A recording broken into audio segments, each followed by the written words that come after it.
Good morning. I am David, Assistant Professor, Department of Mechanical Engineering, Rohini College of Engineering and Technology, Kanyakumari District. In this video, I am going to teach you some few topics from the second unit of Hydraulics and Pneumatic subject. So in our syllabus, our second unit title is Hydraulic Actuators and Control Components. So first we can study about hydraulic actuators. So actuator, it is a end component of hydraulic system. It will do our required work. So it is a device used for converting hydraulic energy into mechanical energy. The pressurized hydraulic fluid is entered into the hydraulic actuators and that hydraulic energy is converted into mechanical energy. It is converted into our useful work. Then the types of actuators. The end component is mainly divided into two types, that is linear actuators and rotary actuators.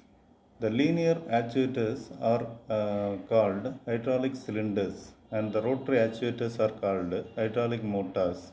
Again, the rotary actuators are divided into two types, that is continuous rotary actuators and semi-rotary actuators. Then by definition, the linear actuators means the hydraulic energy or hydraulic power is converted into linear movement, that is called linear actuators. In rotary actuators, the hydraulic energy is converted into rotary movement. It may be semi or continuous rotary movements. Now we can study about single acting cylinder. Single acting cylinder, so this is the simple line diagram of single acting cylinder. Simply, single acting cylinder means one side of the piston only activated by hydraulic power. So that is one side of the piston only the hydraulic fluid enters. So one stroke will be carried out by means of hydraulic energy. So when the fluid enters into the blank end of the cylinder, the extension stroke will be carried out. So after completing the extension stroke, the fluid power will be released. So it will be retracted by its spring force. So at the rod end of the cylinder, there is a spring. So after releasing the pressure by means of the spring force, it will be retracted. So only one stroke is carried out by means of the hydraulic energy, that is called single acting cylinder.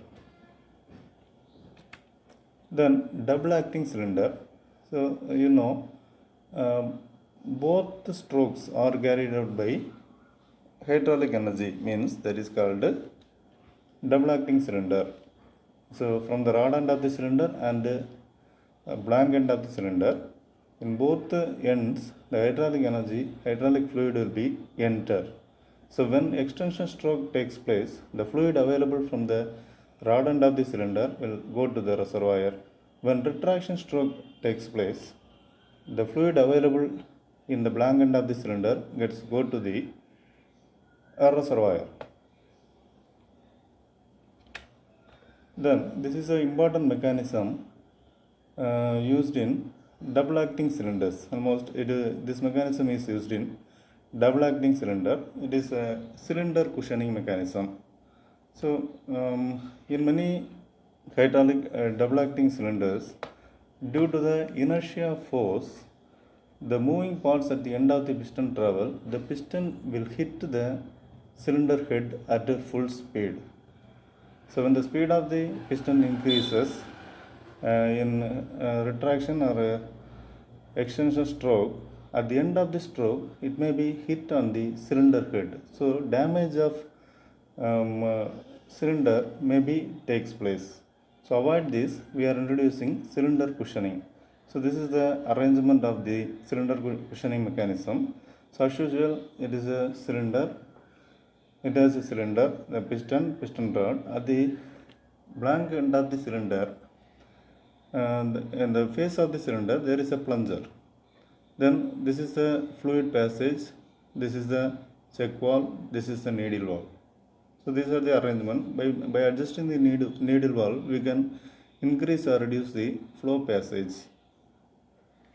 So now we can see the working. So when the piston, when the fluid enters into the rod end of the cylinder, cylinder will be retracts.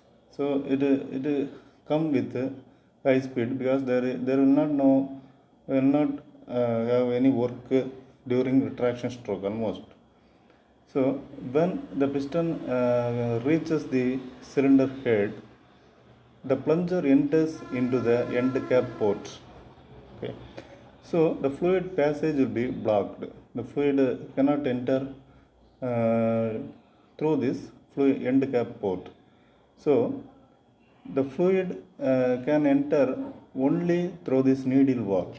So this is a controlled passage. By means of through the controlled passage only, the fluid can enter.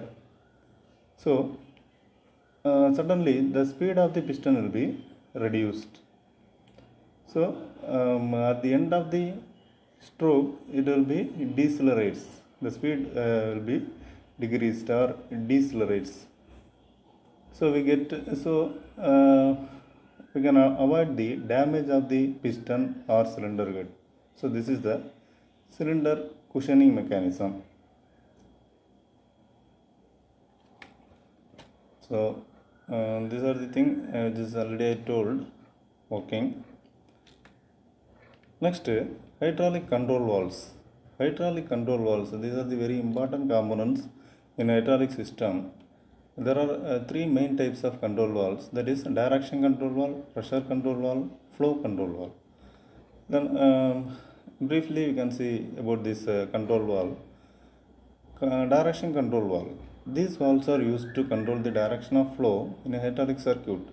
According to the construction of internal moving parts, it is classified as poppet and sliding spool type.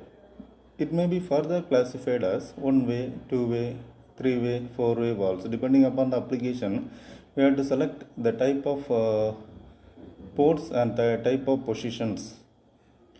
Then next type of valve is pressure control valve. The force of a cylinder is proportional to the pressure in the system and the area over which the pressure is applied. This pressure control valve is controlling the pressure level in a circuit, so it allows us to control the output force of the cylinder.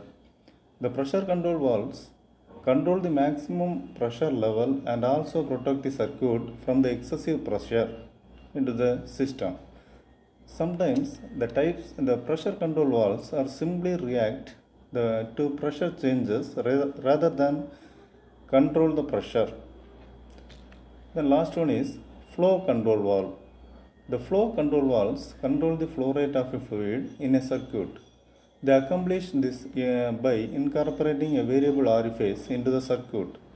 So closing or opening the flow control valve reduces or increases the flow rate. The speed of the actuator depends upon flow rate into the system. So we can control the speed by means of the flow control valves. Then types of flow control valves are divided into two types: pressure compensated FCV and non-pressure compensated FCV. In pressure compensated FCV, it controls the flow and also it controls the pressure of the system. Non-pressure compensated flow control valve is control the flow rate only. So I think you may have studied something about this second unit. So you can see in the next video. Thank you.